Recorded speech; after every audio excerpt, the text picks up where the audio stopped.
Aqui nós defendemos a economia de mercado e a propriedade privada. Seja bem-vindo ao podcast Mises Brasil, com Adriano Paranaíba. Olá pessoal, bem-vindos a mais um episódio do podcast Mises Brasil, podcast do Instituto Mises Brasil, onde nós discutimos os valores inerentes ao pensamento do Instituto, bem como do pensamento da escola austríaca. Até estou com a camiseta aqui de vida, liberdade e propriedade, que são os valores que nós defendemos. E nessa luta de vida, liberdade e propriedade, mesmo pessoas que não são austro-libertárias também se alinham muito conosco para fazer discussões boas e sérias. E hoje nós queremos fazer uma discussão sobre esse problema atual que a gente está vendo lá. Tá certo que problema de segurança pública é geral no Brasil, mas, o Rio de Janeiro está caprichando, né, nesse critério de problema, de treta. E eu vou conversar com nada mais, nada menos do que uma pessoa que não só conhece o Rio de Janeiro, mas trabalha muito por um Rio de Janeiro melhor. Ele que é professor, mestre em Direito, um dos pioneiros, um dos caras, assim, primeira vez que eu conheci ele era o cara que falava desse negócio de candidatura independente no Brasil, uma luta por uma política mais correta. Tenho o prazer de trazer aqui Rodrigo Mesomo. Grande Rodrigo, como é que você tá, meu amigo? Eu tô muito bem. Primeiro, feliz por estar conversando com um amigo. Fazia tempo que a gente não batia um papo, né? Fazia bastante tempo que a gente não conversava. Então, estou muito feliz de estar aqui nesse ambiente, né? Sendo recebido pelo Mises e por você, né? Então, é uma honra estar aqui. Muito obrigado pelo convite. A gente que agradece, porque você é um cara que está sempre trabalhando, conhece bem a história do Rio de Janeiro, a história do Brasil, a história do Rio de Janeiro, e está muito ativo. E a gente que está de fora do Rio de Janeiro quer saber o que está acontecendo no Rio de Janeiro, porque assim, as pessoas só vê lá quando o pau quebra lá, a polícia entrando no morro, mas assim, nós temos um problema histórico, né? Porque, poxa, eu fico pensando, né? Pô, o Rio de Janeiro foi capital do império, né, meu? E do maior império da época, né? Como é que chegou nisso? O que a gente fez para o Rio de Janeiro chegar nessa situação? E depois a gente vai conversando seus insights e você vai vendo o que dá para a gente fazer para mudar essa realidade, porque o povo do Rio de Janeiro não merece isso que eles estão passando, né, Rodrigo? Primeiro, digamos assim, como o Rio de Janeiro decaiu, né, é um elemento, quer dizer, uma questão multifatorial, né. Nós tivemos, inúmeras razões, inúmeras, eh, motivações para que essa situação chegasse onde chegou. Ah, Obviamente que também temos que fazer uma ponderação, também temos que fazer uma ponderação. A crise de segurança, ela não é uma crise exclusiva do Rio de Janeiro. Nós apenas temos, uma visibilidade maior, naquilo que acontece no Rio de Janeiro. E isso fica muito fácil de ver, por exemplo, porque, o Rio de Janeiro ele não está listado nem entre as 10 capitais mais violentas do Brasil, tá. Quando nós vamos aos números, o Rio de Janeiro ele não está entre as 10 mais, tá. Ah, Nós temos, portanto, uma questão que diz respeito à visibilidade daquilo que acontece no Rio de Janeiro, porque vamos lembrar. Que também é uma questão importante a gente a entender, né, por que tem tanta visibilidade no Rio de Janeiro, e como você falou, né, nós temos Fortaleza que está passando por um problema de segurança muito grande e não tem a mesma visibilidade do Rio. O drama vivido por Salvador, o drama vivido por Fortaleza, ah, o drama vivido em Recife, ah, mas o que acontece? Existe aquilo que se costuma dizer nos estudos ah, ah, sociológicos, enfim, geopolíticos, enfim, não vamos entrar aqui em detalhes, mas existe aquilo que é chamado de capitalidade. Tá? Certas cidades, elas são, por N razões, por N motivos históricos, políticos, sociais, enfim, estas cidades, elas adquirem aquilo que se chama de capitalidade. Então, vamos dar um exemplo muito claro, né, quando você, pensa nos Estados Unidos, você pensa em Nova York, você pensa em Los Angeles, né? Eh, Você vai pensar em Washington muito depois, né? Porque são cidades proeminentes que guardam de alguma forma, que conseguem captar ah, a alma daquele país. Você pega, por exemplo, o Canadá, a mesma coisa. Você pega o Canadá, a mesma coisa. Você vai pegar outros países, né, que vão ter as suas cidades símbolo, né? Mesmo eventualmente estas cidades não sendo a capital do país. A Austrália, né, você pensa em Sydney, mas Sydney não é a capital da Austrália, né? Não é a capital da Austrália, mas é a cidade que tem a capitalidade em si, né? E por razões históricas, por toda a tradição, pela chegada da família real, por ter sido capital da colônia, capital do Império de Portugal, Brasil, do Reino de Portugal, Brasil e Algarves, ou seja, Portugal, Brasil e África, além de Timor e Goa e Macau, eram governados a partir do Rio de Janeiro. Porque não era só o Império Brasil. Quando eu falo Império, o pessoal pensa no Dom Pedro II, né? Pensa do Dom Pedro I, Dom Pedro II, mas não, quando Dom João VI chega no Rio de Janeiro, é um império português espalhado por todos os continentes, e cuja capital era o Rio de Janeiro. Ou seja, portanto, a partir do Rio de Janeiro, se governou Portugal, se governou Angola, se governou Moçambique, se governou Cabo Verde, se governou São Tomé e Príncipe, se governou Goa, se governou Timor, se governou Macau, porque Macau, na China, pertencia a Portugal, fica ali do ladinho de Hong Kong, só sendo devolvida à China na década de 60 do século passado. Então, depois de ser a capital da colônia, depois de ser a capital do Reino Unido de Portugal, Brasil e Algarves, depois de ser a capital do Império Brasileiro com a independência, então nós temos aí uma trajetória multissecular, onde a cidade ela encerra as tradições e o poder no Brasil, onde as manifestações culturais mais importantes do Brasil surgem aqui. O samba surge aqui, antes do samba, o chorinho surge aqui, o carnaval surge aqui. Vamos lembrar que o que nós vemos na passarela hoje, com carros alegóricos e tudo mais, é fruto, é reflexo do carnaval que foi carreado ao Brasil com a vinda da corte, e o carro alegórico, ele tem uma origem que diz respeito ao quê? Na época em que a corte veio, os bailes de carnaval aconteciam.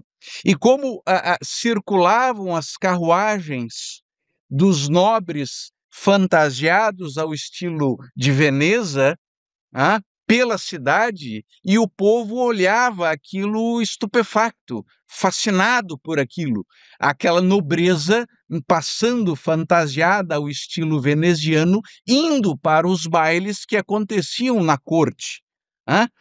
Dali, no século XIX, então, se tem essa tradição. Ao final do século XIX se fundam, portanto, as sociedades carnavalescas, que são predecessoras dos clubes carnavalescos que na década, de 20 e 30 do século passado se tornam as escolas de samba. Então, veja que você teve a bossa nova nascendo aqui, você teve, ou seja, então você percebe o quê? Uma cidade que era a imagem do Brasil no exterior, que era berço da cultura, cuja Academia Brasileira de Letras, fundada aqui, Machado de Assis, o seu primeiro presidente, né? Então, veja, uma cidade com toda essa tradição, uma cidade com toda essa tradição, de repente, de modo absolutamente abrupto, numa votação à sexta-feira, fim de expediente, porque o Juscelino Kubitschek assim queria, naquelas votações esvaziadas no Congresso, vota-se a toque de caixa uma mudança da capital para a então sonhada Brasília. Brasília era uma utopia. Ah? Brasília era aquela utopia que nunca deveria ter existido. Agora é uma utopia que existe. Como toda utopia, ela deveria ficar no campo utópico, né? Porque não é do JK. A ideia de ir para o centro do Brasil já era antiga, desde muito tempo se falava ali. Era a utopia, que nem você falou, uma utopia de ir conquistar o Brasil. Brasília sempre foi uma utopia. E Brasília estava prevista desde a Constituição da primeira Constituição Imperial, né? A primeira e única, né? Constituição do Império. Estava lá a transferência da capital para o Planalto Central. Por quê? Porque aquilo era o topos, né? O lugar nenhum, né? O lugar imaginário, era aquilo que seria o amálgama de uma ideia de brasilidade e também por uma questão eminentemente de tecnologia. Por quê? Porque uma cidade litorânea no século XIX poderia ser invadida e bombardeada mais facilmente. Então, fazia parte da geopolítica e da estratégia militar do século XIX que capitais no interior fossem melhor defendidas. Tá? Então, isso fazia sentido no século XIX. Então, todas as constituições, utopicamente, vinham sempre desde a Constituição do Império, a primeira Constituição da República, em 1891, depois do golpe republicano, né, derrubando a monarquia, você teve ali a ideia de Brasília, que nunca deveria ter se concretizado, deveria ter ficado no campo utópico. E aí, na década de 60, nessa votação esvaziada, num presidente com popularidade ou credibilidade duvidosa, porque vamos lembrar, Juscelino Kubitschek foi eleito com 30 e poucos % dos votos, porque na época as eleições não eram em 2 turnos. Era maioria simples, e maioria simples também, né? Quem tivesse mais voto ganhava. A maioria simples, quer dizer, então, hoje, um presidente ele precisa de 50% mais um para ser eleito, né? Na época, não, Juscelino Kubitschek foi eleito ali com 30 e poucos %, menos de 40, 36, 35%, não me lembro, algum número em torno disso. O Ciro Gomes ganhava dele na eleição. Sim, fácil. Então, veja que essa capital ela é transferida abruptamente, sem nenhum plano, absolutamente nenhum plano de compensação. E aí, aqui apenas a guisa de comparação, na Alemanha, quando houve a reunificação da Alemanha, a capital, antes tínhamos a Alemanha ocidental e oriental, né? A capital da Alemanha ocidental era Bonn, nós tivemos a reunificação e a capital, portanto, dessa Alemanha unificada, nos anos 90, volta a ser Berlim. O que se fez com Bonn? Se largou Bonn na própria sorte? Não. Houve um imenso pacote de auxílio a Bonn. Bonn manteve uma série de ministérios, permaneceram em Bonn. Bonn recebeu um pacote de bilhões de euros de compensação. Bonn manteve um status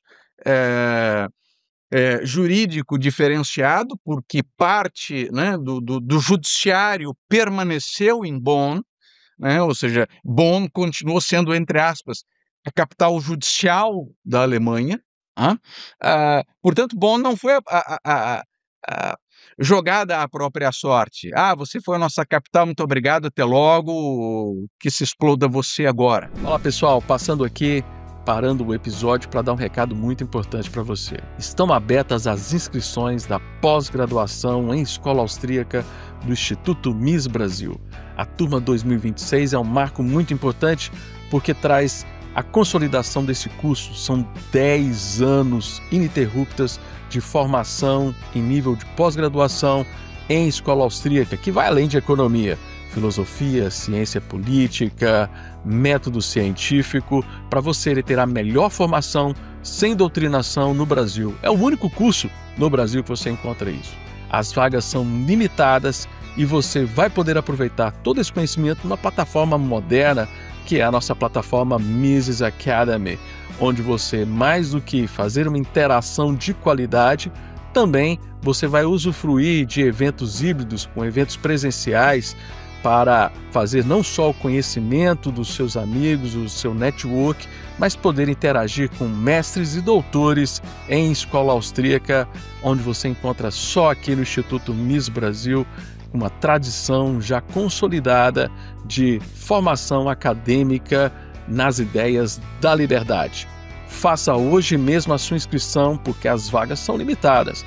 Seja via QR Code, seja via link, aproveite hoje mesmo, preencher o seu formulário para buscar as melhores condições para você não prorrogar mais uma vez a sua entrada num curso que pode ser a virada de chave, não só da sua formação, mas da sua carreira, para que você conheça mais de economia, de mercados, à luz dessa escola que vem com certeza acertando muito aí os diagnósticos de ciclos econômicos. Espero te encontrar em janeiro na nossa aula inaugural e tê-lo como aluno. Vai ser um prazer muito grande aprofundar mais ainda a jornada contigo. Valeu e um forte abraço.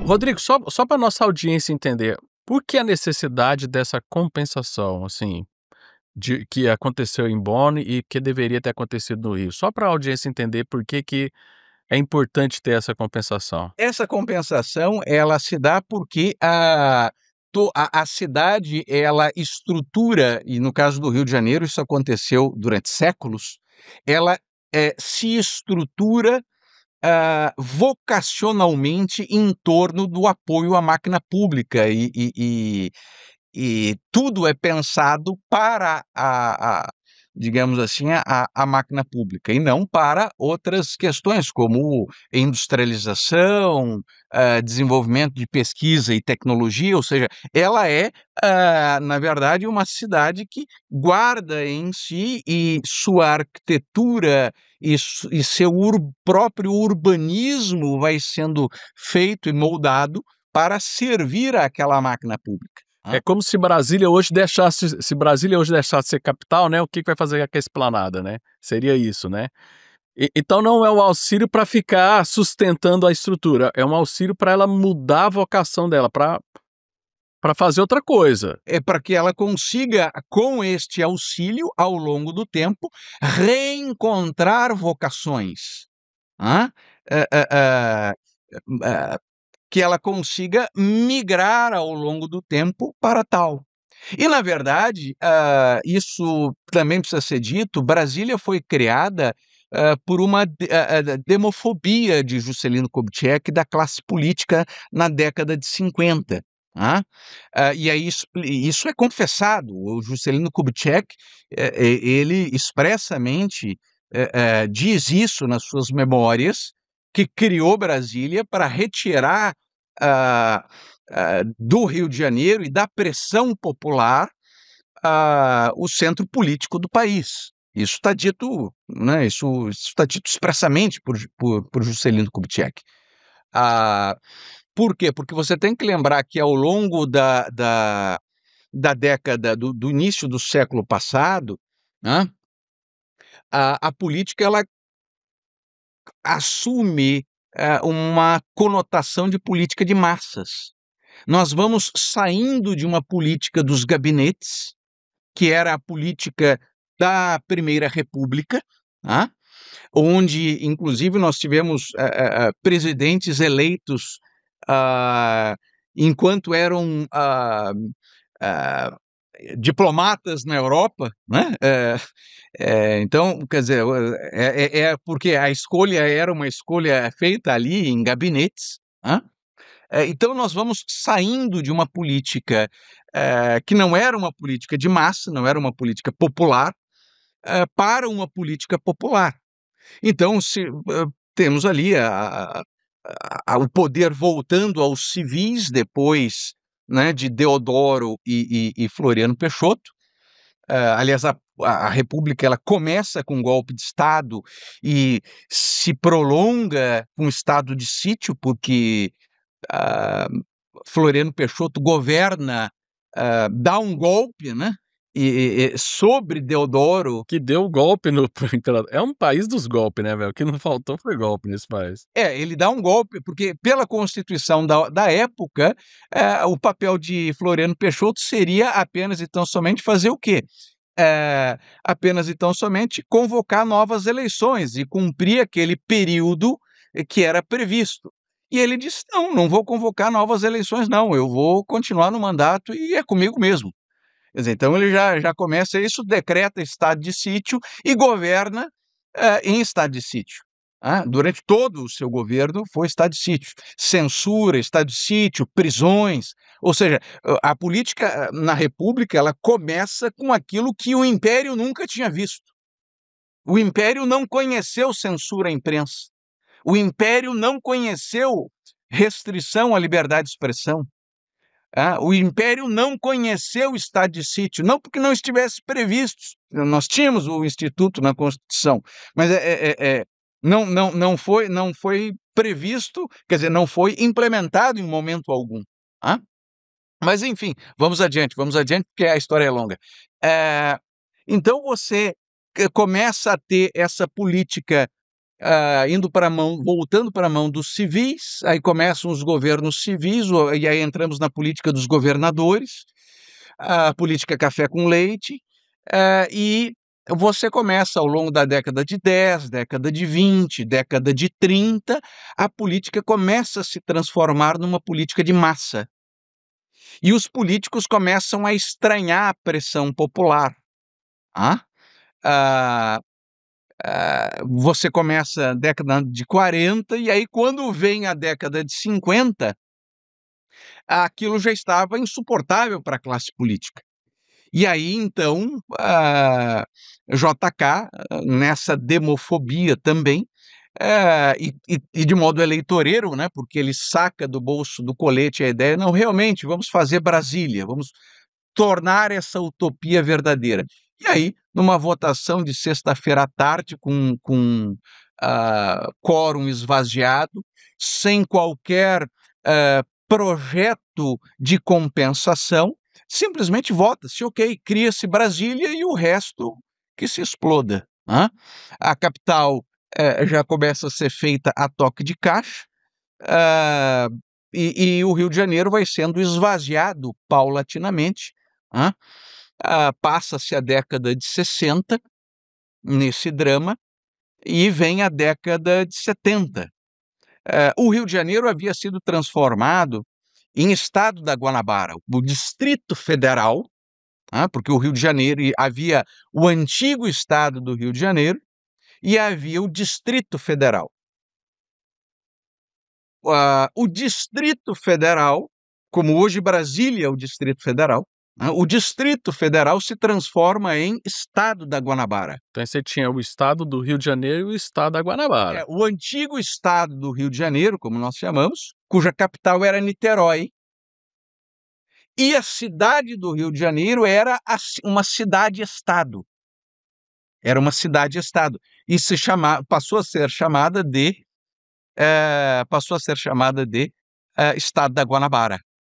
Então, nós tínhamos dois estados. E o Rio de Janeiro tinha os seus deputados, os seus senadores, o estado da Guanabara tinha os seus deputados, os seus senadores, e continuou como estado da Guanabara, cujo primeiro governador foi Carlos Lacerda. Foi Carlos Lacerda. Veja que Brasília, quando foi criada, ignorou até a possibilidade de se fazer o quê? Aquilo que outros países têm e funciona muito bem, que é o quê? A existência de duas capitais. Vários países têm duas capitais. Então, quando nós pensamos, por exemplo, nos Países Baixos, né, nós temos Amsterdã e Haia, como capitais, são duas capitais. Nós temos a África do Sul, por exemplo, que tem 3 capitais.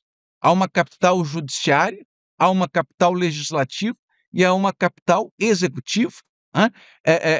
Quando nós pensamos, por exemplo,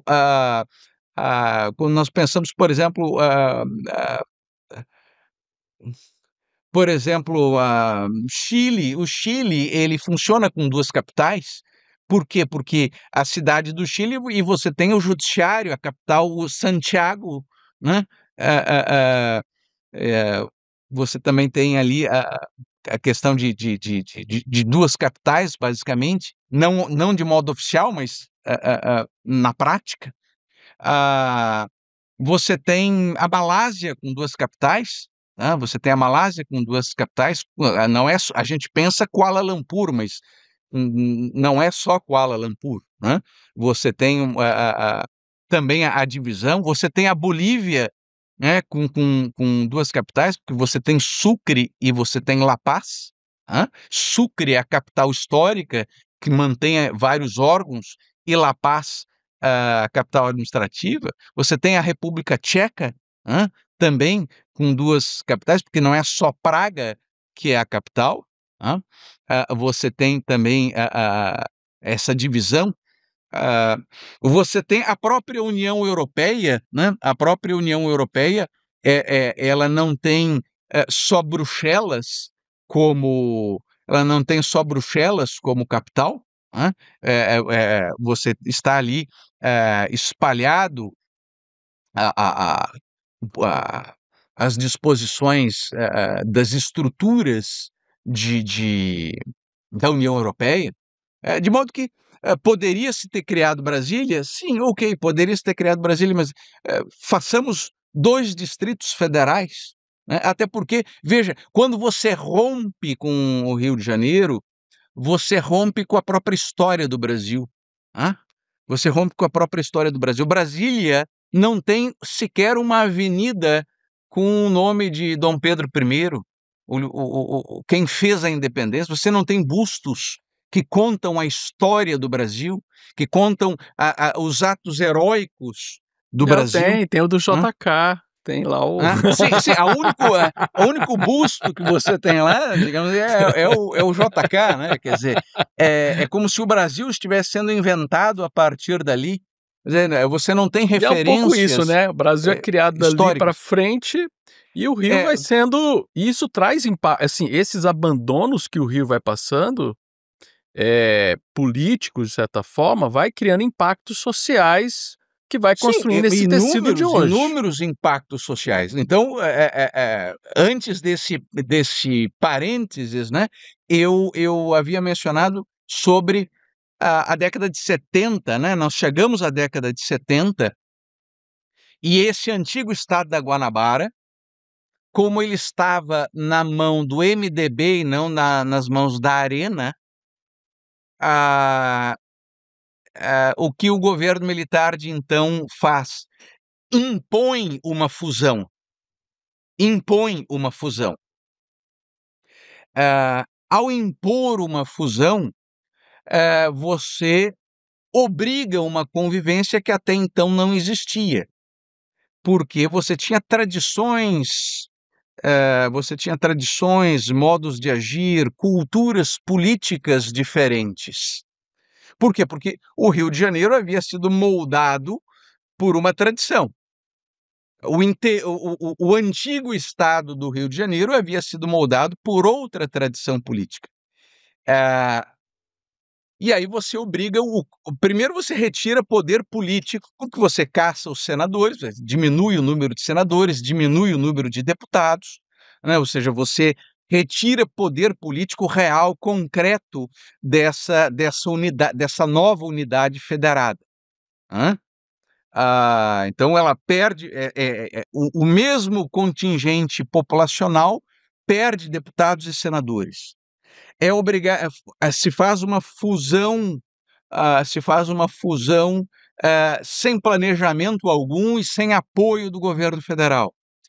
Então, como é que nós vamos integrar do ponto de vista rodoviário esse novo estado? Se virem. Fundiu, Que se virem, se virem. fez o papel e se organiza aí.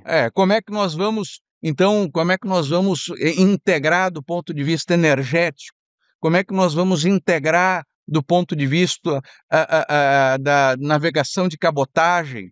Como é que nós vamos pensar conurbações, enfim, a estrutura da relação do Rio de Janeiro com a cidade, com o interior do estado.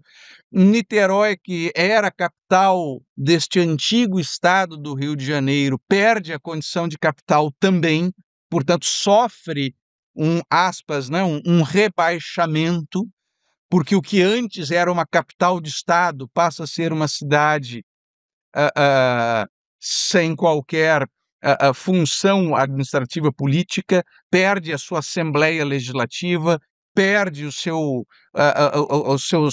suas estruturas de governo.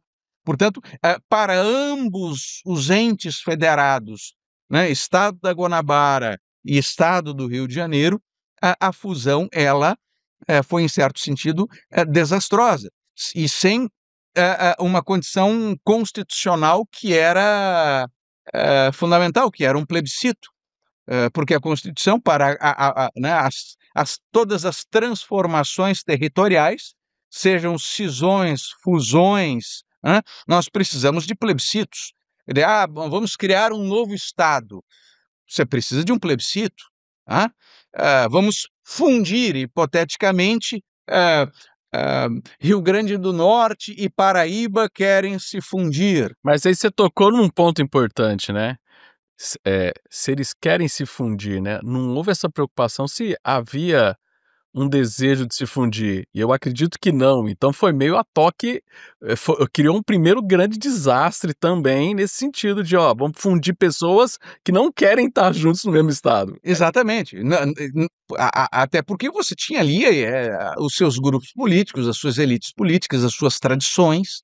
Você tem que lembrar que o Rio de Janeiro também, por conta de ser por séculos a capital, desde a colônia, ele cria na sua elite e na sua sociologia, digamos assim, um olhar para fora, enquanto outros estados têm um olhar para dentro. E eu vou te dar um exemplo muito claro, muito claro. É muito simples para você perceber isso. Você pega os grandes jornais. Pega São Paulo.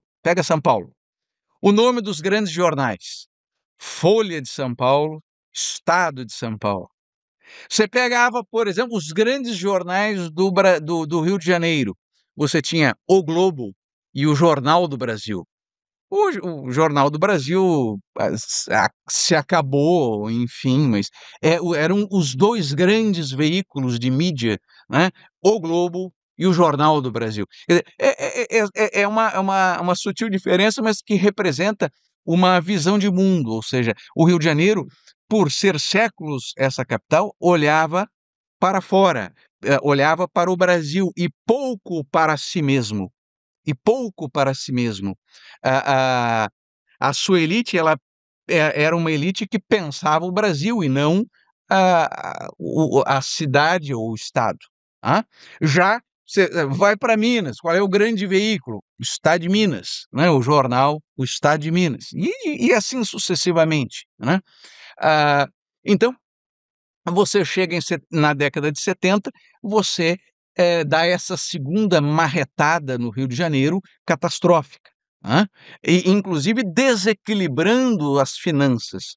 Porque o antigo estado do Rio de Janeiro, ele era um estado predominantemente agrário, muito parecido com o Espírito Santo, inclusive em termos de dinâmica agrícola, em termos de dimensão territorial, e era um estado que, na década, né, de 70, estamos falando aí de 50 anos atrás, né, era um estado com uma economia muito frágil, né, uma economia muito frágil. Portanto, o peso relativo da capital, agora nesse novo ente federado, que se passou a ser chamado de Estado do Rio de Janeiro, né, nesse novo ente federado com a capital na cidade do Rio de Janeiro, o peso relativo da capital era gigantesco. Então, o que se teve que fazer? Retirar recursos que, em tese, antes eram todos eles concentrados no estado da Guanabara ou no Distrito Federal, né? E começaram a ser redirecionados para o interior do estado, já que não houve, mais uma vez, não houve nenhuma compensação e nenhuma ajuda do governo federal. Vamos fundir estes dois estados e vocês que se virem. Algo completamente diferente de outras situações em que se criaram novos estados com o apoio do governo federal, inclusive com grande apoio do governo federal. Mas, seguindo adiante, para não nos alongarmos aqui em demasia, você chega nos anos 80 e você tem uma terceira marretada grotesca no Rio de Janeiro, que quando se faz a Constituição de 1988, você tem uma questão que é a questão do ICMS. Ora, para tudo que se tem incidência de ICMS, né, eu vou comprar essa xícara aqui, né? Então, eu vou comprar essa xícara, eu pago o ICMS. E a regra geral do ICMS é que ele é pago na origem. Ele é pago na origem, ele é recolhido na origem. Lá na fábrica que fez a xícara. Exatamente, quer dizer, é na origem. E não no destino. É na origem. Ora, chegou na Constituição de 88, os estados e as suas bancadas resolveram fazer o quê? Todo o nosso petróleo é produzido no Rio de Janeiro. Então vamos fazer o quê? Vamos ficar com o ICMS. Por que esse ICMS vai ficar no Rio de Janeiro? Vamos tomar para nós. E aí se votou o quê? Uma exceção à regra geral. Ou seja, todo o ICMS que deveria, sobre o petróleo, né, e seus derivados, que deveria ser recolhido para os cofres do Rio de Janeiro, abriu-se uma exceção à regra geral e, não, no quesito petróleo, vai se recolher no destino. Vai se recolher no destino. Ou seja, isso é um golpe terrível, porque se mantivesse a regra geral, o Rio de Janeiro era uma Dubai. Era uma Dubai. Não, mas não é a questão de ser Dubai. Você cria uma nova regra, então, na verdade, o Rio de Janeiro perde recurso. Porque ele tinha esse recurso e aí ele perde. Não é que a partir de agora ele perdeu a oportunidade de virar o Dubai. Não, esse recurso era do Rio de Janeiro. E aí se chega na Constituição de 1988 e literalmente, desculpe a expressão chula, mas se toma na mão grande o ICMS do Rio de Janeiro. Se toma na mão grande o ICMS, ou seja, bilhões e bilhões e bilhões de reais que deveriam ficar no Rio de Janeiro foram simplesmente levados para serem recolhidos nos estados destinos. Então, o petróleo no Brasil ele é maciçamente produzido no Rio de Janeiro e o Rio de Janeiro praticamente não vê nada, nenhum benefício desse petróleo. E aí se fala, mas tem os royalties. Sim, o royalty, primeiro, ele não é uma questão tributária. E uma coisa é uma coisa, outra coisa é outra coisa. Quer dizer, esse dinheiro do ICMS ele foi tomado do Rio de Janeiro, e o royalty é uma espécie de migalhas de compensação, porque, bom, se derem acidentes ambientais, você tem aí uma compensação do royalty para os danos ambientais e problemas que são criados pela exploração do petróleo. E que, comparativamente ao que seria o ICMS, você está. É uma gota, o royalty é uma gota perto de um oceano de ICMS que foi retirado do Rio de Janeiro. Né?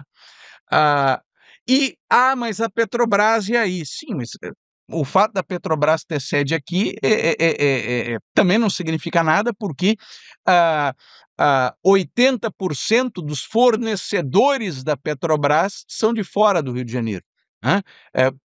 Então é um prédio administrativo ali que, enfim, não significa praticamente nada para o Rio de Janeiro, porque é só um prédio com funcionários. Quer dizer, todo o consumo, as compras, os insumos da Petrobras, 85% é adquirido fora, ou em outros estados brasileiros, ou no exterior.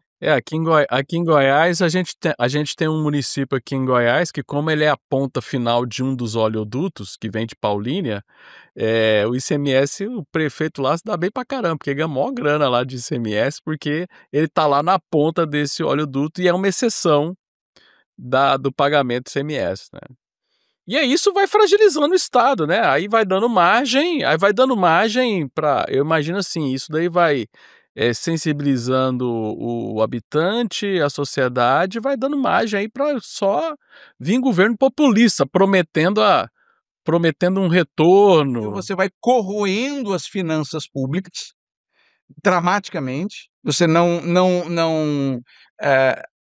promove nenhum auxílio na reorientação, você não adotou aquela medida de um país com duas capitais, que poderia ser, porque existe essa proposta para que o Rio de Janeiro voltasse a ser um segundo distrito, e os ministérios afins fossem localizados no Rio de Janeiro. Então, por exemplo, Ministério das Relações Exteriores. Vamos lembrar que o Rio de Janeiro continua tendo esta capitalidade. Né? Ora, por que o encontro do G20 é aqui? Percebe? A maioria esmagadora dos grandes eventos e recepções de chefes de Estado, né, acontece aonde? No Rio de Janeiro. Por quê? Porque o Rio de Janeiro continua a ter esta capitalidade, ele continua a cumprir esta capitalidade na Olimpíada, na abertura de uma Copa do Mundo, quer dizer, ou seja, porque ele é a face externa do Brasil para o mundo. Então, assim como quem pensa Austrália não pensa Canberra, pensa Sydney, lá fora o sujeito pensa Rio de Janeiro, porque é essa face externa. Então, para resumir a história, temos essas três catástrofes em sequência, uma nos anos 60, uma nos anos 70, uma nos anos 80, que são catástrofes externas, e existe a culpa interna. O que acontece? Depois do governo de Carlos Lacerda, você tem sucessivos governos de centro-esquerda, esquerda e extrema-esquerda ocupando o Palácio Guanabara. Aí só tralha, só desgraça. Para um estado que tinha Carlos Lacerda, que é um dos grandes nomes da política brasileira, depois só... Carlos Lacerda sai em 65, termina o governo de Carlos Lacerda em 65, dali já vem Negrão de Lima que era do MDB,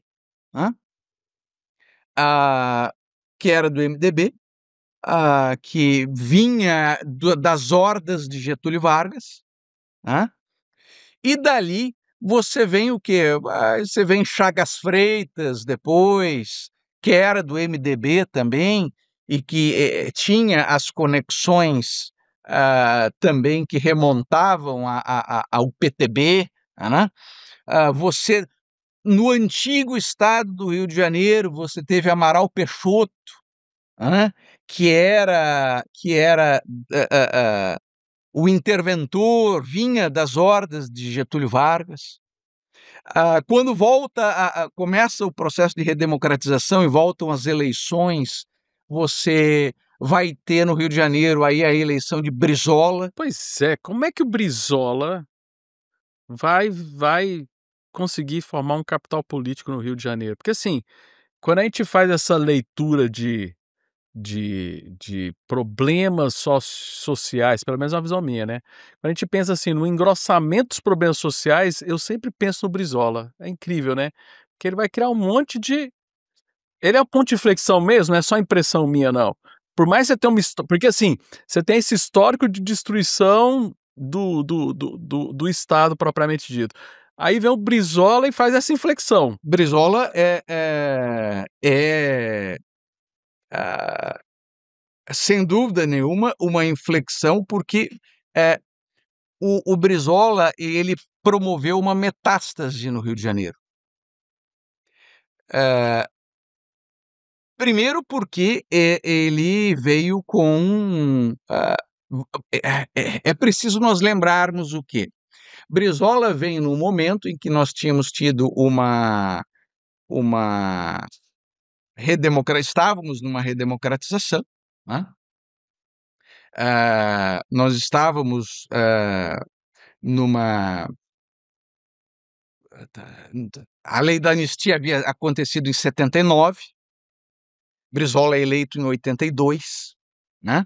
Então nós estávamos ali onde toda a esquerda, né? Toda a esquerda, ela... Vem com tudo. Toda a esquerda, ela estava ávida por conquistar o Rio de Janeiro, né? Vem os anistiados, volta Gabeira, volta, enfim, Miguel Arraes, né? Ou seja, você vê que volta, Miguel Arraes acaba sendo eleito governador também, então Brizola volta neste contexto, tá? E aí ele é eleito e há uma hecatombe no Rio de Janeiro, né? Uma administração absolutamente desastrosa, junto com Darcy Ribeiro, outro anistiado, né? Implantam aqui o tal socialismo moreno de que Brizola falava, né? Que é algo muito parecido com o que o Chaves depois falou sobre o socialismo do século XXI, né? Na verdade, não há muita distinção entre o socialismo moreno de Brizola e o socialismo do século XXI de Hugo Chávez e depois de Maduro, né? Então, nós temos ali alguém que vem das hordas de Getúlio Vargas, vamos lembrar, né? Brizola vem da tradição getulista, aí depois disso é sucedido por Moreira Franco, que vem que na sua juventude era da Ação Popular, entidade marxista, maoísta, né? Junto com a Dilma, companheiro da Dilma na AP, né? E também casado com a neta de Getúlio Vargas, né? E da família de Amaral Peixoto também, né? Interventor de Vargas. Então você tem ali uma tradição varguista continuando. Brizola volta novamente, sucedendo Moreira Franco. Depois do segundo governo Brizola, vem ao Rio de Janeiro, ao governo do Rio de Janeiro, Marcelo Alencar, que era assessor e ombro, né, e braço direito do Brizola. Então ele, no final há uma divergência, ele momentaneamente pela política local sai do PDT e vai ao PSDB e é eleito governador, mas é basicamente uma continuidade da administração Brizola. E aí, depois disso, vem Garotinho. Depois disso, vem Garotinho. E no município do Rio de Janeiro vem César Maia. Porque, vamos lembrar, no município do Rio de Janeiro vem César Maia, que tinha sido secretário de Fazenda de Brizola. E em Niterói, por exemplo, vem um prefeito também das hordas brizolistas, né? E em outras cidades importantes do estado do Rio de Janeiro, enfim, você vai tendo essa sucessão. Garotinho é sucedido pela sua mulher, Rosinha Garotinho. Você tem, portanto, uma passagem de bastão. Ambos eram do interior do estado, lá de Campos, do norte do estado. Ambos vinham do PDT, e, portanto, ligados ali ao brizolismo. Mas você tem que lembrar também que, entremeando isso, nós tivemos o PT governando o estado. Porque quando o Garotinho renuncia para concorrer à presidência da República, quem assume é a Benedita da Silva e o PT. O pessoal fala mal do Haddad, prefeito de São Paulo. Imagina o Rio com Benedita da Silva, velho. Sim, imagina o Rio com Benedita da Silva. E aí você tem o quê? Você tem, depois disso,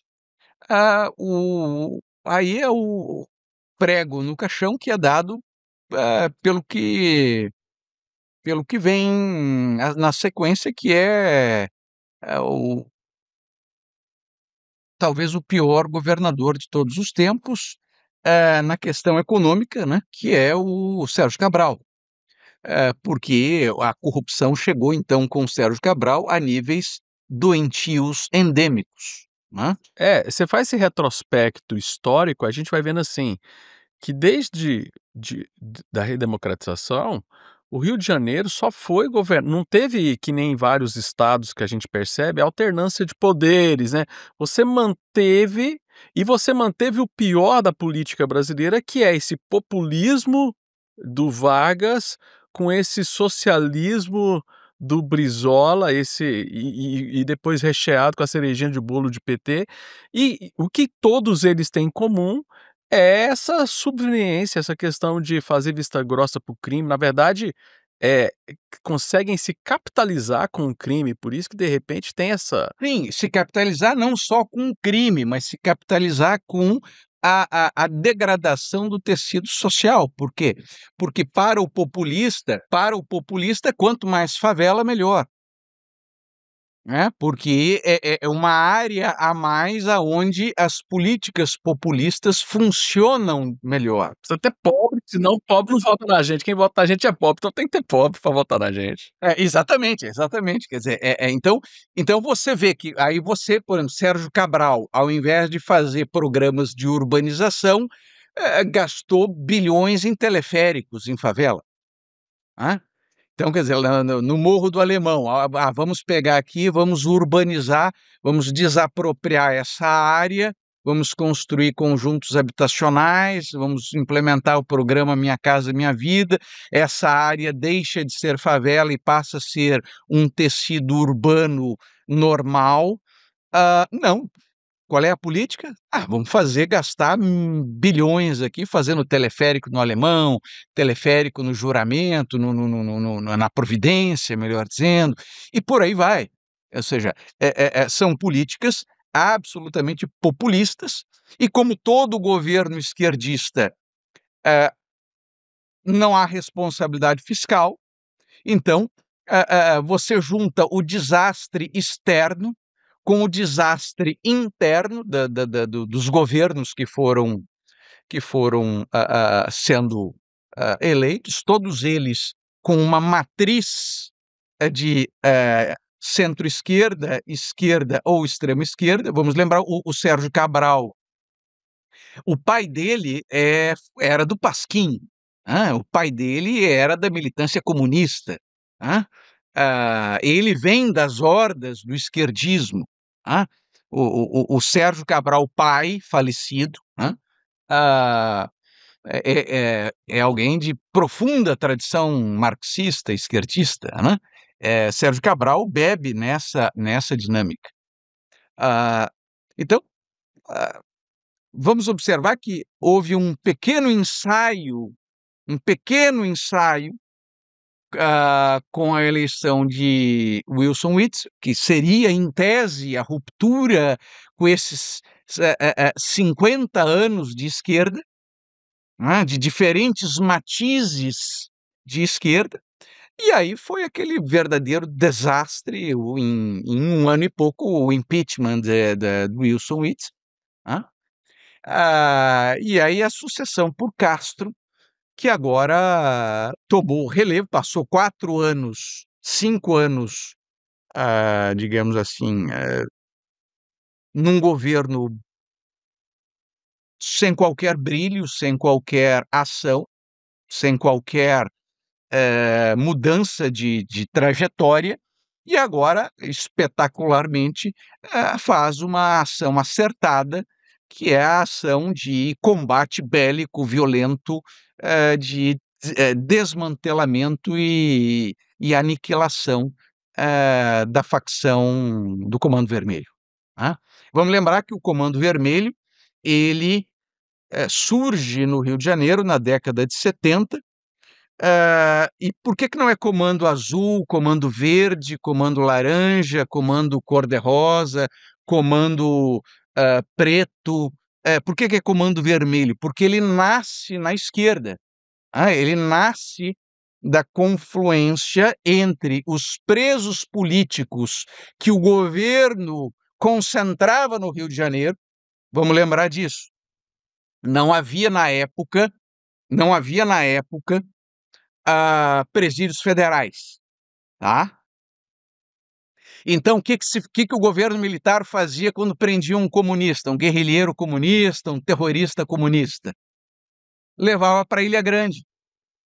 A Ilha Grande, o presídio da Ilha Grande, que era o presídio Cândido Mendes, o presídio da Ilha Grande era, entre aspas, um presídio estadual, mas que servia ao propósito de governo federal, porque mandava comunista, terrorista, tudo lá pro presídio da Ilha Grande. Foi destruído pelo Brizola, né? Mandava lá para o presídio da Ilha Grande. Esse pessoal, uma vez preso com presos comuns do Rio de Janeiro, obviamente trocaram informações, conhecimentos. O comunista aprendeu a assaltar banco melhor e o preso comum aprendeu a se organizar em falanges, em grupos. Tanto que o primeiro nome do Comando Vermelho é Falange Vermelha.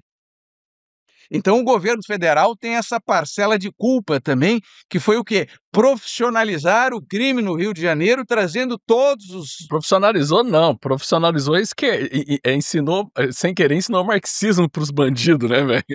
Foi criando, né, as condições perfeitas, a tempestade perfeita, para trazendo comunista, terrorista, guerrilheiro de todo o Brasil para prender na Ilha Grande. Isso gerou o caldo que gerou a Falange Vermelha e que depois se tornou o Comando Vermelho, e que do Comando Vermelho você derivou para outro terceiro comando, Amigos dos Amigos, ou seja, você tem o Rio de Janeiro faccionado, diferente de São Paulo, onde o PCC domina de modo absoluto e inquestionável. Isso pode parecer, digamos assim, isso tem um reflexo muito, muito interessante, que é o reflexo na violência visível, tá? Como o Rio de Janeiro é faccionado, as facções disputam território com tiroteio. E, portanto, o número de homicídios no Rio de Janeiro é muito maior do que o número de homicídios em São Paulo, onde o PCC é absoluto. Por isso que o número de homicídios não é um bom índice para aferir criminalidade. Vamos a outro dado. Por exemplo, quando você vai a latrocínio, né, que, para quem não é da área do direito, o latrocínio é o assalto, né, que, ao praticar o assalto, a vítima acaba sendo assassinada, né? O objetivo não era o homicídio, o objetivo era o assalto. Mas no curso desta ação criminosa, a vítima acaba sendo assassinada. Quando você vai ao número do latrocínio, Rio e São Paulo têm o mesmo número, basicamente. Tem o mesmo número. A violência é a mesma. Por que aqui tem mais homicídios? Porque o território é faccionado e as disputas entre territórios geram os tiroteios que nós vemos na mídia, né? Então, em suma, você vai tendo, né, para terminar o que eu estava falando antes desse parênteses, você vai tendo o desastre externo, você vai tendo o desastre interno, políticas populistas com o tecido urbano, tecido urbano vai se degradando em favelas, o que torna muito difícil o patrulhamento, o policiamento, a chegada do Estado num tecido urbano favelizado. Não chega a ambulância, não chega o carro de bombeiro, não chega o carro de mudança, o caminhão da Casa Bahia não consegue entregar o eletrodoméstico que comprou, não chega o correio, o patrulhamento é difícil, o bombeiro não consegue chegar facilmente. Ou seja, então você vai degradando o tecido urbano e você vai criando o quê? As condições dentro da estratégia de guerra, né? Você vai criando o território perfeito para a criminalidade se instalar. Por quê? Porque geograficamente, deixa eu ligar aqui, senão cai a bateria. Geograficamente, você tem um terreno alto, diferente de outras cidades que são planas.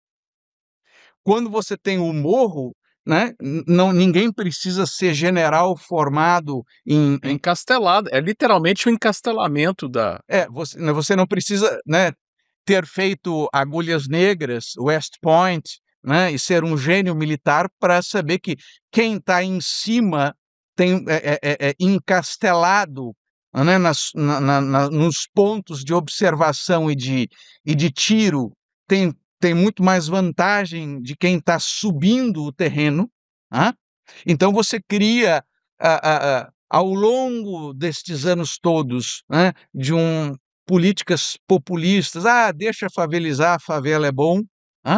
Você vai criando a geopolítica, né, o terreno propício para isso. Você vai tendo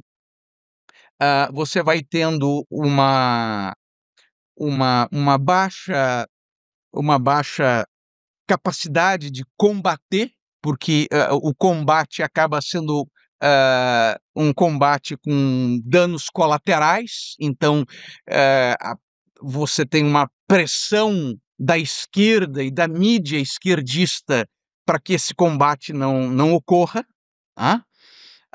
Então é óbvio que isso traz um problema adicional. Você tem, portanto, problemas de toda sorte. Veja que o Rio de Janeiro, percentualmente falando, em termos de orçamento, é o estado que mais investe do seu orçamento em segurança pública. Mas mesmo assim, você tem uma situação dramática, que volta a frisar aquilo que eu tinha dito lá no começo.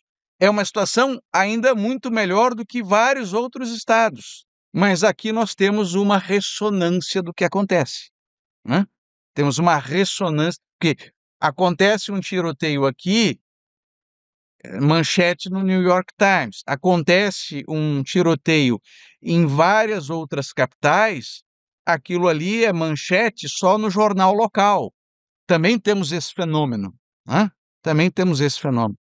E sem dúvida nenhuma, aqui nós temos, digamos assim, algumas poucas razões, várias outras poderiam ser mencionadas, de o porquê o Rio de Janeiro foi degradando, né, a esse ponto.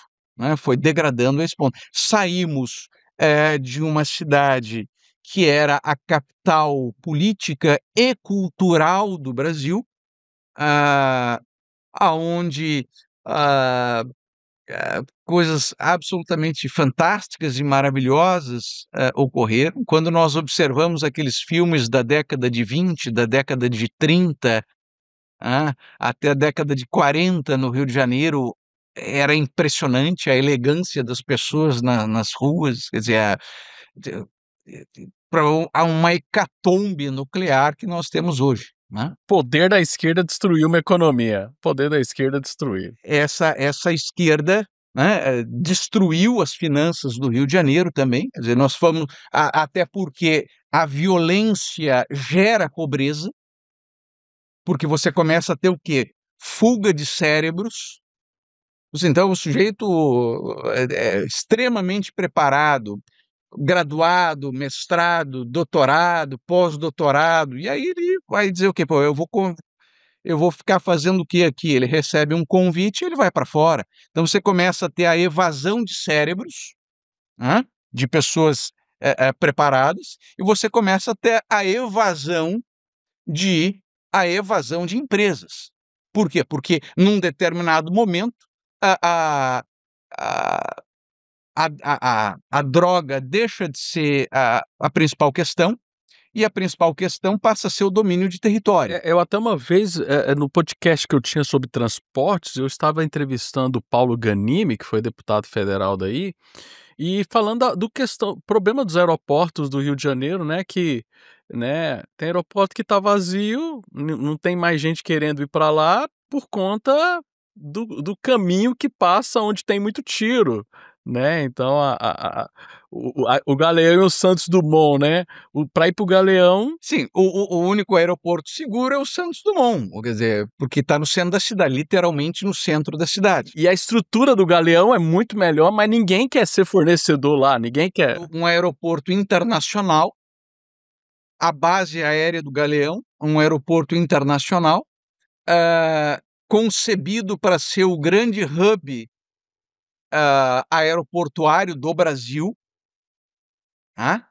Duas pistas absolutamente gigantescas, né?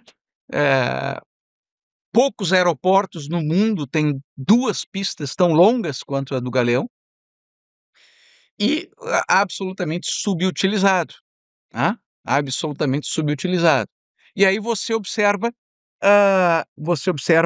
que essa violência que foi tomando conta, por conta, né, destes governos, sucessivos governos esquerdistas sem responsabilidade fiscal e com políticas populistas, assistencialistas, né? ah, ah, Você teve o quê? Empresas indo embora. Por quê? Porque são empresas, bom, eu não vou ficar aqui porque aqui eu estou dentro de um território dominado por uma facção e então eu estou sendo extorquido, eu vou ter que pagar para poder ficar aqui. E esse é o drama da perda de território, porque hoje a droga, evidentemente, isso é público notório, é um problema menor, tá? É um problema menor. A questão é que o domínio de território propicia toda uma soberania da facção sobre esse território. Então, o lucro não vem da droga mais, o lucro vem da venda do gás, da venda da conexão da luz furtada, né? Da conexão. Gato.net, né, o pessoal fala, né, internet, só pode ser do.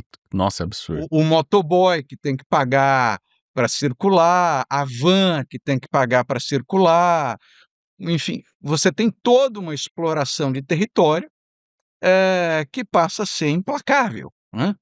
Então, se não houver a percepção de que o Rio de Janeiro se encontra, o Brasil, né? Eu estou falando aqui do Rio de Janeiro porque estamos conversando sobre o Rio de Janeiro, mas isso está acontecendo de modo, inclusive, mais intenso em vários estados do Nordeste. Tá?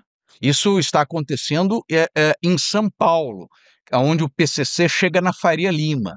e lava dinheiro na Faria Lima, ou seja, nós estamos nos tornando um narco-estado. É exatamente o que você falou, né, enquanto está se dando tiro no Rio de Janeiro, trocando tiro na favela, em São Paulo está se levando malas de dinheiro para Faria Lima. Então, qual que traz mais impacto na mídia, né? É o tiro. O tiro ele é muito mais traumatizante do que prender alguém numa das torres envidraçadas da Faria Lima, hã? Levando esse sujeito sem algemas, hã? Numa fintech, num fundo de investimento, num FDIC. Hã? Você tinha me falado agora há pouco que assim, o governo aí do estado é um governo morno, mas tomou essa decisão acertada. Você acha que é uma mudança de chave no governo ou foi uma pressão muito grande e não tinha mais o que fazer, teve que fazer essa ação? Ou você acha que a gente pode esperar que o Rio de Janeiro, ele há uma tendência de realmente lutar contra isso ou foi um ponto isolado, o governo só fez ali porque de repente foi algum momento específico, estratégico ali?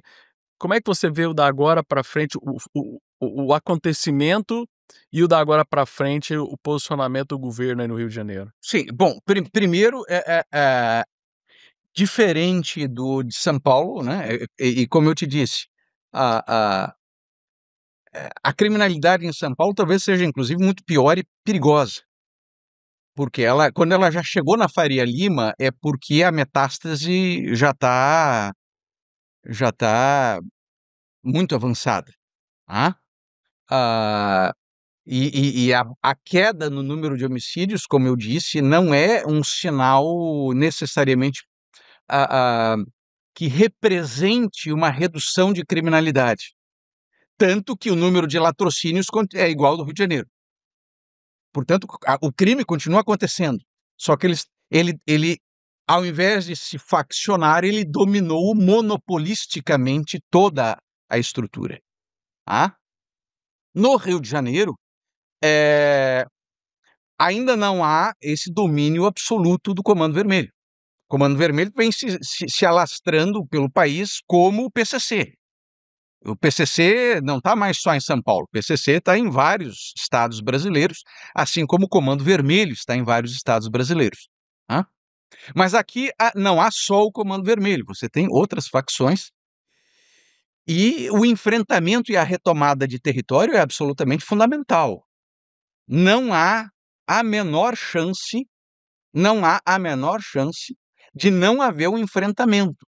Por quê? Porque não haver o enfrentamento significa dizer que aquele território não é mais brasileiro e aquelas pessoas que lá vivem, e nós estamos falando de milhões de pessoas, ah, aquelas pessoas que lá vivem também não são mais brasileiros, estão eles submetidos àquela outra autoridade que irá julgá-las, e taxá-las e matá-las da forma que bem entender. Então, por isso que são organizações terroristas. Por isso que o combate apenas pelo Estado, ele é um combate mais difícil. Por quê? Porque, mais uma vez, desde Getúlio Vargas, as polícias locais não podem ter, por exemplo, blindados, não podem ter armamentos mais pesados. O STF falou que não pode nem mais subir morro, não pode mais. Não, mas aí foi Brizola que proibiu a polícia de subir morro, mas eu me refiro. Foi antes? Brizola que começou que dizia que não podia subir morro. Tem uma frase famosa do vice-governador, o Darcy Ribeiro, dizendo que favela não é problema, favela é solução. Mas o fato é que desde Getúlio Vargas, as polícias elas não podem ter armamento mais pesado. Qualquer armamento mais pesado depende de autorização das Forças Armadas, tá?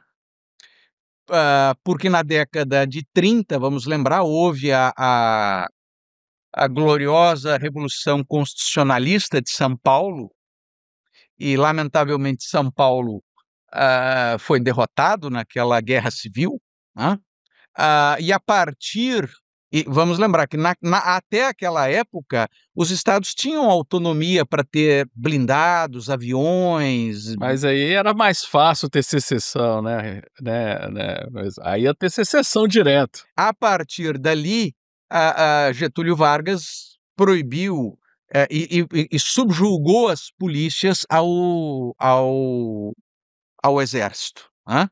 Então, nós temos primeiro um problema, de bélico, nós temos um problema bélico de enfrentamento, que é a falta de equipamentos. Segundo, então, portanto, tanto que o Castro pediu, apoio bélico e tanques, né, de transporte de soldados, pediu apoio, esse apoio não veio, né. O governo do PT, disse que não ia apoiar, não ia emprestar armamento, não ia emprestar tanques, não ia, enfim. Então, assim, o governo pediu ajuda para o governo federal, porque, por exemplo, se ele pudesse, ele poderia ter comprado os tanques daí do Rio, né? O Rio podia ter tanque, né? Mas como não pode ter, tem que pedir ajuda, tem que pedir ajuda. Eu tô dando o exemplo do tanque como o exemplo, né? Mas Mas eu não me refiro nem aos tanques de ataque, tá? Eu não me refiro aos tanques de ataque, aqueles com as torres, com os canhões em cima. Eu me refiro em tanques, de transporte de tropas, aqueles que foram emprestados pela Marinha lá na época do Sérgio Cabral, quando o Sérgio Cabral foi implementar as UPPs. O transporte dos policiais se deu com os tanques, dos fuzileiros navais, né. Ah, e não houve sequer decretação de Glock na época, houve simplesmente um empréstimo por parte dos fuzileiros navais. Agora a AGU, né, a Advocacia Geral da União, diz que não, só seria possível emprestar se fosse declarada a Glock, para garantia da lei e da ordem, o decreto presidencial. Como o Lula disse que não ia emprestar, ficou tudo por isso mesmo, e o Estado tem que enfrentar essa criminalidade e reconquistar esses territórios por força própria, não tendo poder bélico suficiente. sem força própria, porque vai ter que enfrentar fuzil com 38, né? Não tendo poder bélico suficiente, porque não temos blindados, não temos helicópteros blindados suficientes, não temos armamentos, que seriam os armamentos necessários. Então, primeiro, reconquistar esse território é absolutamente fundamental, absolutamente fundamental. Sob pena de você dizer que não, então deixe esses brasileiros para trás, porque essas milhares e milhares e milhares de pessoas que moram no Alemão, na Rocinha, moram na Pedreira, moram na Maré, eles não importam, deixa eles que sejam julgados pelas facções, eles que paguem o que as facções pedirem, porque nós, sociedade brasileira, não estamos interessados neles, desistimos deles, quer dizer. Então, isso é absurdo, tá? Ou seja, parte do território, um Estado que não tem soberania sobre 100% do seu território, e aí nós temos situações aberrantes, aonde a estupidez de Lewandowski de dizer numa entrevista que, não, isso é problema do Rio de Janeiro. Então, veja o absurdo, a Constituição diz que a segurança é dever de todos, portanto, a União ela tem a obrigação de apoiar os Estados federados. E aí o Lewandowski, numa declaração estúpida, ignorante, que beira a ofensa, é algo que chega a embrulhar o estômago, vem e diz: não, isso é um problema do Estado. Como assim? Não, é o mesmo Lewandowski, que criou no Brasil essa política anti-encarceramento. Então é por isso que é comum quando você vê alguém ser preso, assim, ó, ele tem 5 passagens, tantos homicídios, tanto não sei, mas estava na rua aí, ó, estava aí. Então assim, é o desmantelamento, e aí fala, ó, o problema E vai criando problemas para falar assim: "Ó, agora o Estado que se vira, eu não deixo você prender ninguém, eu não te dou autorização para você ter blindado, mas você se vira aí, ó". Sim, e aí você tem uma legislação absolutamente frouxa, uma legislação, que não é possível aplicar a legislação, antiterror a estes grupos, porque vamos lembrar mais uma vez a maldita esquerda, na época da Olimpíada de 2016, teve que aprovar a toque de caixa, por conta da Olimpíada, uma legislação antiterror. Nessa legislação antiterror, que a esquerda fez?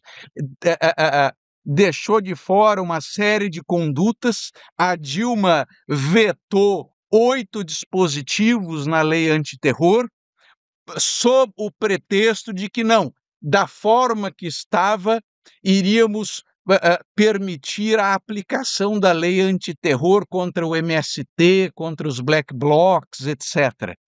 E aí tivemos uma lei antiterror capenga, que vemos o sujeito faccionado, aterroriza as comunidades, incendeia ônibus, impõe barricadas, mantém milhares e milhares e milhares de pessoas em cada uma dessas favelas sob seu terror e sob seu controle, literalmente, né, aterrorizando, matando, julgando, extorquindo, e isso não pode ser enquadrado como terror. E, ao mesmo tempo, as leis penais brasileiras são leis para uma criminalidade comum, que é um assalto na rua, que é um assalto a um estabelecimento comercial, enfim, é uma criminalidade, vamos colocar assim, ordinária, né? Porque é a criminalidade que acontece em qualquer lugar do mundo, tá? É um assalto a um celular, um furto a um transeunte. Quer dizer, nós temos um direito penal destes, um código penal da década de 40, com algumas reformas, uma lei de execução penal pífia e bondosa, com progressão de regimes, com saidinhas, Então, veja que são questões que escapam ao controle do Estado. O Estado nada pode fazer por isso, porque depende de Brasília. Então, quer dizer, ao invés de nós termos o direito penal sendo legislado em cada estado, por quê? Porque os problemas do Rio de Janeiro são diferentes dos problemas do Ceará, que são diferentes do problema de Santa Catarina. Então, ao invés de termos um direito penal e um processo penal, ou uma lei de execuções penais, de atribuição e competência local, dependemos de Brasília para isso, o que é um pavor, e, ao mesmo tempo, então, nós temos uma polícia que prende muito e um judiciário que solta demais. Por duas razões. Primeiro, por uma legislação fraca, né? Uma legislação frágil, uma legislação ridícula, onde um sujeito com um fuzil, 6 meses depois, está na rua. Segundo, quer dizer, uma questão ideológica, porque assim como a nossa imprensa está contaminada até a medula de pensamento esquerdista, você sabe muito bem que as nossas faculdades de direito e, por consequência, todos os órgãos ligados à atividade profissional do direito, magistratura, Ministério Público, né, procuradorias, enfim, são compostas por indivíduos que têm, na sua formação, um pensamento esquerdista. O direito é ensinado sob um viés esquerdista, tanto que Michel Foucault é o nome mais citado em todas as faculdades de direito há 40 anos nesse país. Então, o que acontece? Aí você tem magistrados que interpretam a lei penal de uma forma bizarra, grotesca, medonha, aonde solta um sujeito com trocentas passagens, solta o sujeito em audiência de custódia. Então você tem uma polícia que prende bastante, que é eficiente. A polícia do Rio de Janeiro é heróica, tanto a militar quanto a civil. o orçamento de segurança pública no Rio de Janeiro é percentualmente o maior do Brasil. Nós investimos 15% do orçamento do Estado do Rio de Janeiro em segurança pública, mas temos leis frágeis e um judiciário que solta muito. Solta muito, quer dizer. E aí você tem aquelas situações grotescas onde houve um show da Madonna, em que um pobre de um turista foi morto, esfaqueado na praia de Copacabana, e aí você vai investigar, vai ver que aquele sujeito já tinha dezenas de passagens, tinha sido liberado numa audiência de custódia ocorrida 2 ou 3 dias antes, e matou o turista na praia de Copacabana, no meio da madrugada. Infelizmente, e não é um caso isolado, né? Chamou a atenção de novo, porque foi no show da Madonna. É o caso isolado 10.730, né? Quando eles dizem são casos isolados. E aí, perceba que é necessário um enfrentamento, é necessário o aumento da letalidade. Vamos falar claro.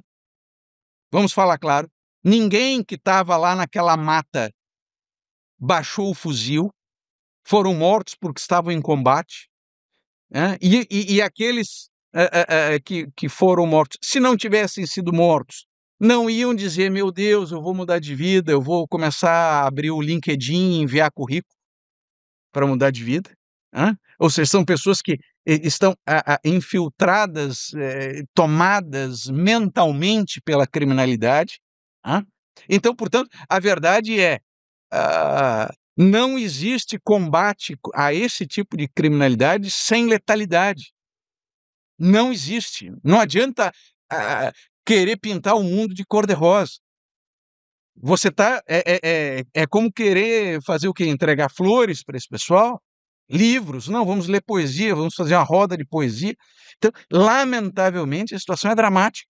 E o enfrentamento precisa ser feito e ser feito acima da capacidade de reposição. Porque se não subir lá de novo, daqui mais 15 dias, o que você vai ter lá? Reposição. E veja que o Supremo Tribunal Federal prejudicou ainda mais o Rio de Janeiro por conta da ADPF, a famosa ADPF das favelas, com a liminar do Fachin.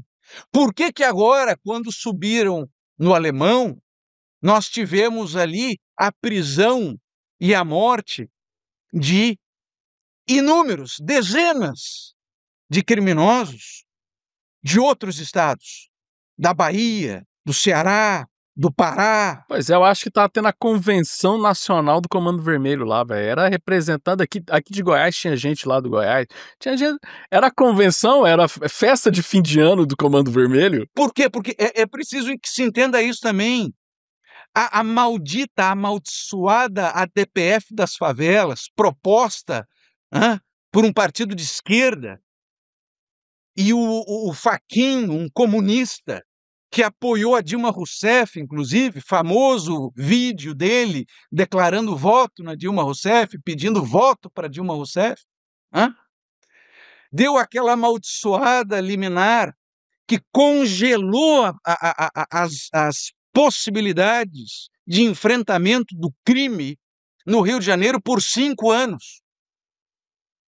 Então, durante 5 anos, a polícia do Rio de Janeiro ficou de pés e mãos atados. E para fazer qualquer coisa, tinha que fazer o quê? Comunicar tantos órgãos, que tinha que comunicar o Ministério Público Federal, tinha que comunicar a AGU, tinha que comunicar o Ministério da Justiça, tinha que comunicar isso, tinha que comunicar aquilo, que não podia sobrevoar de helicóptero. Quer dizer, como é que você vai comunicar tantos órgãos sem que haja vazamento? E como é que você vai fazer incursões sem que haja vazamento? Como é que você vai fazer incursões sem apoio de helicópteros? Num terreno onde, como a gente já falou, o bandido está em terreno acima, bem instalado, em casa-mata, e a tropa da polícia tem que subir em desvantagem, e aí você não tem apoio aéreo. Quer dizer, então, veja que durante 5 anos o Supremo Tribunal Federal, de modo absolutamente inconstitucional, grotesco, ilegal, ilegítimo, usurpou a competência do governo do estado do Rio de Janeiro e determinou como a ação policial deveria ser feita aqui, nessa maldita ADPF inconstitucional, numa liminar inconstitucional concedida pelo Fachin. E aí o Rio de Janeiro, por isso que morreram e foram presos tantas pessoas de fora do Rio de Janeiro. Por quê? Porque o Rio de Janeiro se transformou no Convention Bureau do crime organizado. O sujeito estava sendo perseguido em Goiás, vou me esconder aonde? No Rio de Janeiro. Porque lá eu tenho a DPF que me protege, porque a DPF me protege. A DPF me protege, eu chego lá numa favela daquelas, eu tenho os grupos, eu tenho as conexões, eu sou da organização, eu sou faccionado, e aí o cara está sendo perseguido na Bahia, vem para cá. Quer dizer, então, perceba o desastre que foi a ADPF das favelas. Inconstitucional, ilegal, ilegítima, imoral, cúmplice da marginalidade, da criminalidade, dos grupos faccionados. Os diálogos cabulosos do PT com o crime organizado. E criticando, né? Eu vi vários vídeos. Eu não tô falando de influencer não, tá, Rodrigo? Tô falando de vídeos oficiais do governo federal falando assim, olha, o combate ao crime tem que ser com inteligência e não com força, tem que ser um monte de conversa fiada para criticar. Isso é assunto de comunista, isso é versão de comunista. Isso é versão de comunista, porque primeiro, a operação foi extremamente inteligente, planejada durante 1 ano. Inteligência absurda, tanto que não houve uma bala perdida matando uma criança, uma mãe grávida, uma senhora. O grupo foi atraído para a mata e foi neutralizado, desmantelado na mata. A única tragédia é que perdemos 4 vítimas, 4 policiais heróicos perderam a vida. Essa foi a tragédia da missão. Mas ela foi absurdamente bem sucedida, com dezenas de neutralizados e dezenas de presos, com a apreensão de fuzis, granadas. Ou seja, então a missão ela foi cumprida com imensa inteligência e poucas polícias do mundo conseguiriam fazer isso. Agora, é óbvio que as pessoas, quando falam de inteligência, querem dizer sem tiro. Eu posso fazer isso na Faria Lima. Por quê? Porque quando a polícia vai chegar na Faria Lima, numa torre envidraçada daquelas, ela não vai ser recebida com tiros de fuzil. Até porque, se for recebida numa torre envidraçada daquelas com um tiro de fuzil, eu lhe asseguro que será respondido à altura e vai haver tiroteio de fuzil na Faria Lima. Porque nenhuma polícia vai ser recebida a tiros de fuzil e não vai revidar. Então, uma coisa é eu asfixiar o trabalho de inteligência, são trabalhos paralelos. Eu monitorar, eu asfixiar, eu prender. Mas, por exemplo, olha mais uma vez, olha o contingente da Polícia Rodoviária no Rio de Janeiro. Pífio. Olha o contingente de agentes da Polícia Federal no Rio de Janeiro. Pífio. Dos 100 e tantos fuzis apreendidos, a maior parte são fuzis que vieram da onde? Venezuela. Vieram via Peru. Porque fuzil e cocaína não brota lá, não tem minério de cocaína no morro que o cara tá escavando lá e tirando, né? Vem de algum lugar. Sim, não é escavação, não há uma jazida de fuzil e nenhuma plantação de cocaína no morro. Quer dizer, então, você vê que contingente da Polícia Rodoviária, pífio, contingente da Polícia Federal, pífio, contingente de agentes da Receita Federal para fiscalizar os contêineres que chegam, pífio. Você pega toda a área de Bahia e o patrulhamento, guarda costeira, não tem. Então chega por todas as vias do Rio de Janeiro e o Brasil, porque as capitais do Nordeste estão se tornando aeroporto de Belém, aeroporto do Rio Grande do Norte, aeroporto de Recife, estão se tornando o quê? As rotas principais do narcotráfico também. Então, veja, são problemas de toda sorte e que no Rio de Janeiro ganham proporções muito mais visíveis e que boa parte da resolução desses problemas depende de medidas do governo federal. No que depende do governo estadual, o enfrentamento bélico e a inteligência está sendo feita e deve ser feita com muito mais intensidade, porque é preciso neutralizar esses terroristas, esses criminosos, numa quantidade que supere a capacidade de reposição deles, seja prendendo, seja eliminando. Porque chega uma hora que a asfixia é de tal sorte no campo bélico que eles não têm mais sequer munição para contrastar. Essa operação que nós tivemos, se tivesse toda semana... Mas como você disse, levou um ano para organizar essa operação. Então, talvez ano que vem você vai ter outra... A questão são operações, são planejamentos em paralelo. Planejamentos de sucessivas missões, em sucessivas áreas, e que apresentem resultados semelhantes ou melhores, de preferência melhores e sem a perda de policiais. Que essa foi a única tragédia que nós podemos mencionar, são as únicas 4 vítimas. Os demais tiveram o fim que mereceram. Aqueles que baixaram o fuzil, inclusive, foram presos. Aqueles que não baixaram os fuzis foram eliminados, neutralizados. Foram, portanto, eliminados conforme a legislação. Torcer para isso não ser só um momento e ser realmente, como você falou, um desdobramento de mudança de perspectiva para poder, mas a gente pode não ver muita...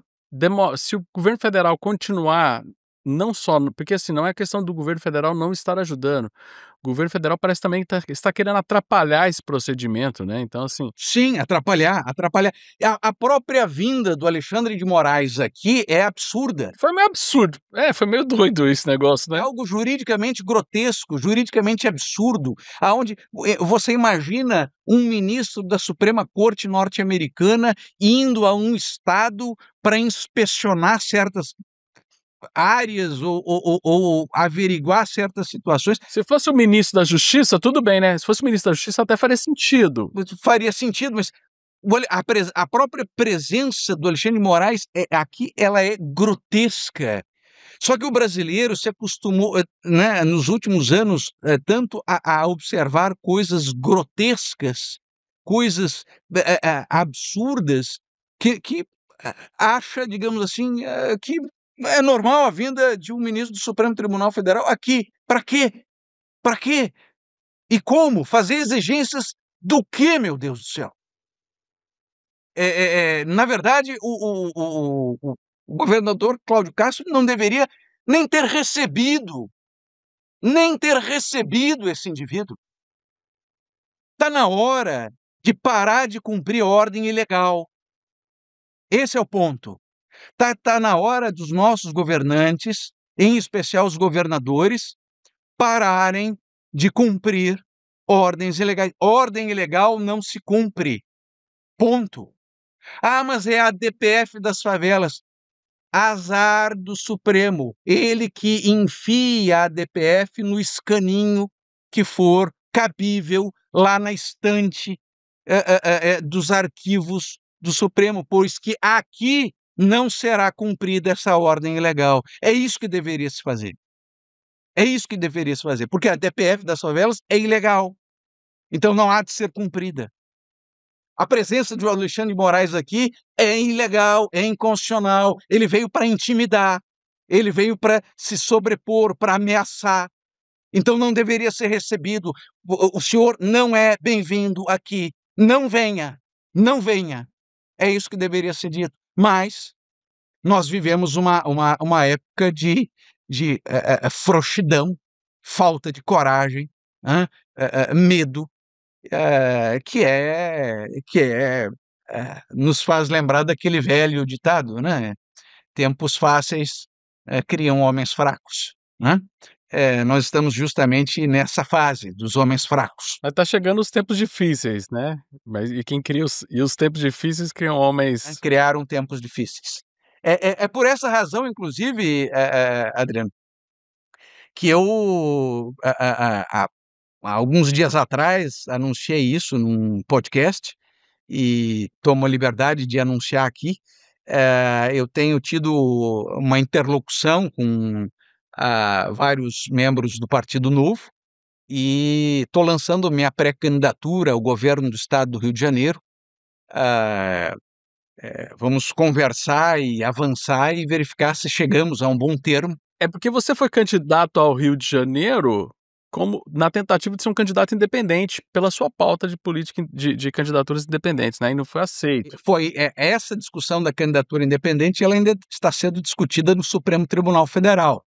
Eu entrei com a ação foi subindo na hierarquia do judiciário até chegar ao Supremo e agora está em julgamento um pedido de vistas do Alexandre de Moraes. Está em plenário com pedido de vistas do Alexandre de Moraes. Mas, independente disso, eu acabei me filiando ao Novo recentemente e tenho feito aí as minhas interlocuções com membros do Partido Novo e tenho lançado a minha pré-candidatura ao governo do Estado, porque acredito que o governo do Estado ele precisa ser ocupado novamente por alguém que abertamente e há mais de década defende as verdadeiras pautas daquilo que eu classifico como sendo da direita e do conservadorismo. Olha, eu tava preocupado, Rodrigo, que a gente ia terminar o episódio num clima meio de tristeza, né? Não tem o que fazer, tudo dando errado e tal. Mas uma notícia boa, né? Vamos terminar o episódio com uma notícia boa, né, cara? Você saindo aí, torcer para dar tudo certo, para você sair candidato aí a governador do Rio de Janeiro, né? Não, certamente. As conversas andam bem. Claro que ainda é muito cedo para os partidos se definirem, né, para as campanhas estaduais. O Novo já definiu o Zema como candidato. Eu estive em São Paulo na convenção, enfim, no lançamento. Lá pude conversar com uma série de lideranças do Novo de todo o Brasil. Aqui tenho conversado com lideranças e membros do Novo do Rio de Janeiro e pretendo pleitear essa oportunidade e acho que o Rio de Janeiro precisa disso, porque o cenário aqui é catastrófico se não houvesse enfrentamento.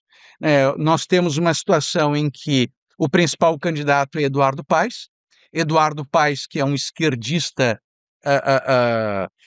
contumaz, é um esquerdista notório, é alguém que vem bajulando Lula e Dilma há décadas, é alguém que, enfim, foi unha e carne de Sérgio Cabral, alguém que, portanto, é coautor da catástrofe do Rio de Janeiro, despontando como opção, e no campo da direita não há nenhum candidato minimamente digno desse nome, digno dessa classificação. Eu sei que estamos aqui no Mises, eu não sou exatamente um libertário, né, mas tenho posições bastante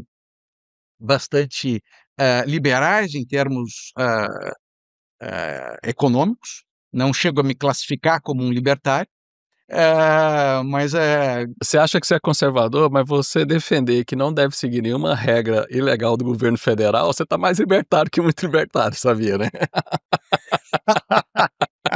Não, não, certamente, certamente, certamente. Precisamos ser um misto.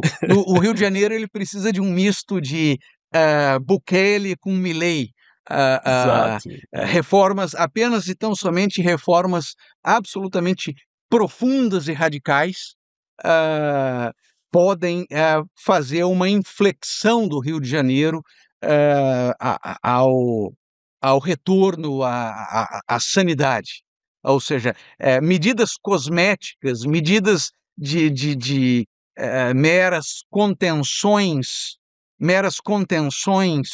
ah, ah, não surtem mais efeito. É um paciente adoentado demais. Quando o membro já gangrenou, você precisa de amputação. Nós chegamos a esse ponto. Ou seja, as reformas elas precisam ser profundas e radicais. Eu vou dar um pequeno exemplo aqui. Vou dar um pequeno exemplo. Nós temos uma universidade estadual aqui. São consumidos por essa universidade estadual 4 bilhões de reais por ano no orçamento. Tá? Sendo que, quando abrimos a Constituição diz que a competência no campo da educação dos Estados Federados é com o ensino médio.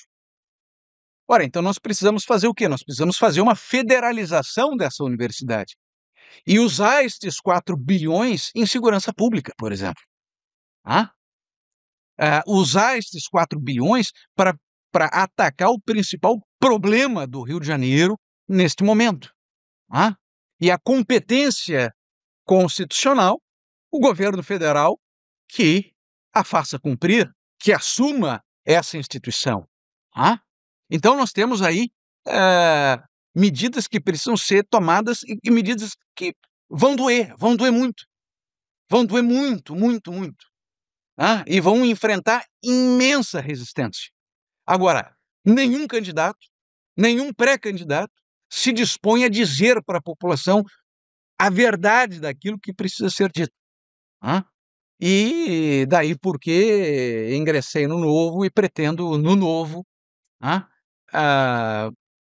lançar essa candidatura e tenho a firme convicção de que vamos conseguir. E o Rio de Janeiro, com isso, vai mudar. Até porque El Salvador era o país mais violento do mundo e hoje tem índices equiparados ao da Suíça. Se lá foi possível, eu tenho absoluta certeza de que aqui também é. Vamos pensar também na Colômbia, nos tempos de Pablo Escobar, em Medellín. Medellín, que também chegou a ser a cidade mais violenta do mundo, hoje tem índices de violência menores do que de Florianópolis, em Santa Catarina. Sim, Medellín foi possível, aqui é também. Agora, é necessário coragem e determinação. E não é com falsas promessas, não é com populismo. É como dizia Churchill, eu tenho só sangue, suor e lágrimas para oferecer. E qual a meta? A meta é a vitória. A vitória a qualquer custo. A vitória sob pena de, não tendo a vitória, não haver sobrevivência. Esse é o ponto. Isso aí. Rodrigo Mesomo esteve aqui conosco. Rodrigo, quero agradecer muito a sua amizade, a sua paciência de falar um tema tão complexo aqui, realmente buscar não falar só de questões paliativas, mas buscar uma essência, um retrospecto muito grande aqui nesse episódio. Esse episódio ficou muito rico. Muito obrigado pela dedicação do seu tempo. E para você que acompanhou a gente também, agradeço a dedicação do seu tempo de acompanhar essa história de querer entender o rio por completo. Rodrigo, muito obrigado, né? Valeu pela sua participação aqui.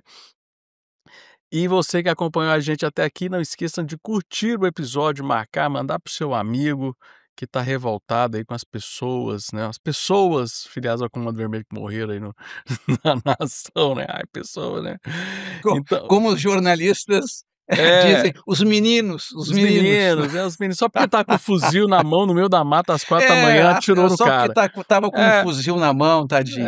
Então assim, manda para esse seu amigo. Gente, lembrando de compartilhar, curtir e não se esqueça que nós, eu, você, o Instituto Miss Brasil, nós fazemos a liberdade. Até o nosso próximo episódio, galera. Valeu!